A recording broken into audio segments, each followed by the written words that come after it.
Imagine a shiny modern airliner crisscrossing the globe powered exclusively by clean electricity and fresh air. That's the grand vision of a new generation of jet thrusters making big noise in engineering labs around the world. But is this technology the solution to runaway climate change and fossil fuel dependency, or just a load of hot air? Join us today as we take a metaphorical test flight with the electric plasma jet engine. Before we get stuck into the nitty-gritty of electric plasma jet engines, they truly are just as exciting as the name implies, let's look at how conventional jet engines actually work. Jet fuel, which is usually a kerosene-based petroleum mixture, gets mixed up with compressed air and ignited. This resulting gas heats rapidly, which in turn expands with explosive force. This force is then harnessed to power fans or blasted directly out of the back engine, demonstrating classic jet thrust. Electric plasma jet engines, on the other hand, forego any smelly toxic hydrocarbons. Instead, they generate that crucial propulsive expansion of gas with the help of hot plasma. Plasma, since you ask, is just another state of matter like solid, liquid or gas. Plasma occurs under quite specific circumstances, like at the burning heart of a star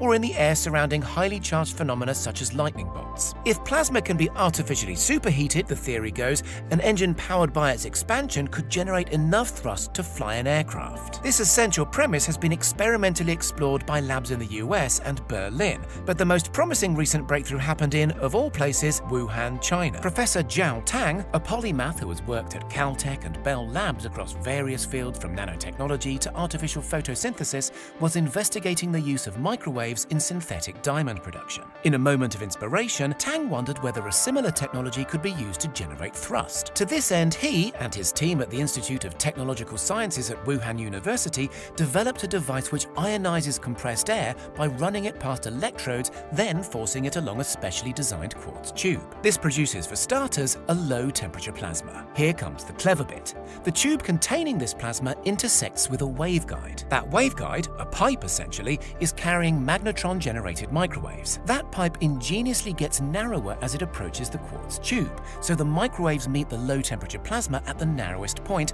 at their greatest intensity. When that happens, the focused microwaves caused charged particles in the plasma to oscillate wildly, releasing energy and a quite dazzling 1000 degrees Celsius of heat. This in turn creates ta-da! That all-important thrust. Although still in its early stages of development, Tang is optimistic that within a couple of years, his newfangled device might be ready to power drones before hopefully progressing to manned aircraft. So, can we stop drilling for oil already? Not quite yet. One fundamental drawback Tang and his team have yet to overcome is that positively Hadean 1000-degree burn temperature, which is far too hot for any aviation-grade engine housing to endure, not without substantial and probably quite deadly so-called plasma erosion. There's also the not insubstantial question of scale. Under laboratory conditions, Tang's microwave-powered thruster was able to lift a rattly 1-kilogram steel ball over a 24mm diameter tube. In terms of simple force, this could, hypothetically, be directly scaled up to power a usable jet engine. But the airflows would need to be scaled up by a factor of about 15,000.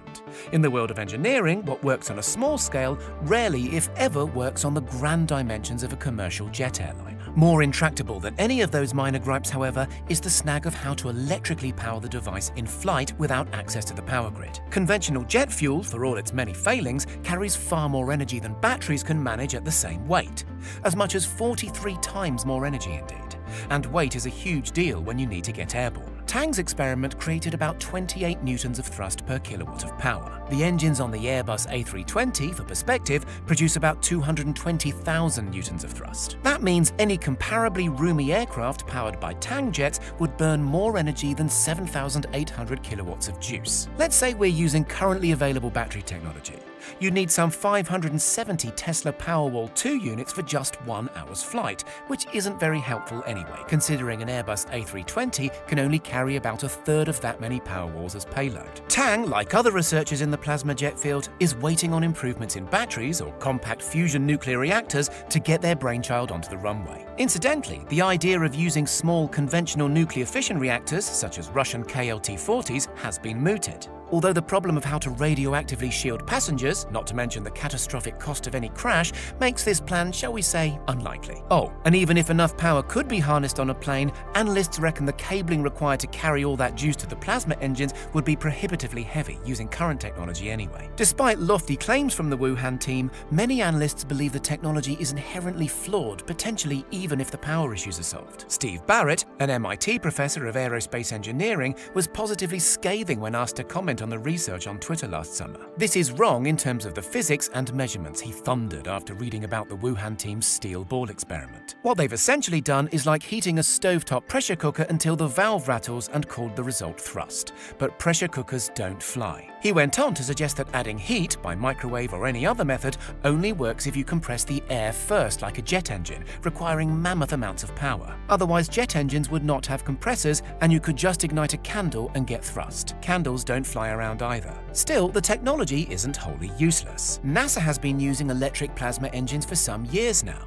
In space, without the friction of atmospheric pressure to overcome, they work just fine energizing xenon plasma. Even with such little oomph, thanks to months and years of constant acceleration in the Gulf of space, they can reach high enough speeds to complete interplanetary missions. Some futurologists have tantalizingly suggested we might see a coming generation of hybrid planes that use plasma jets for cruising in the high atmosphere after fossil fuels do all the heavy lifting on takeoff. Still, suffice it to say that it'll be a good while before this promising green technology gets off the ground. What do you think? Can you imagine jetting on holiday on an electric plasma-powered aircraft anytime soon? Let us know in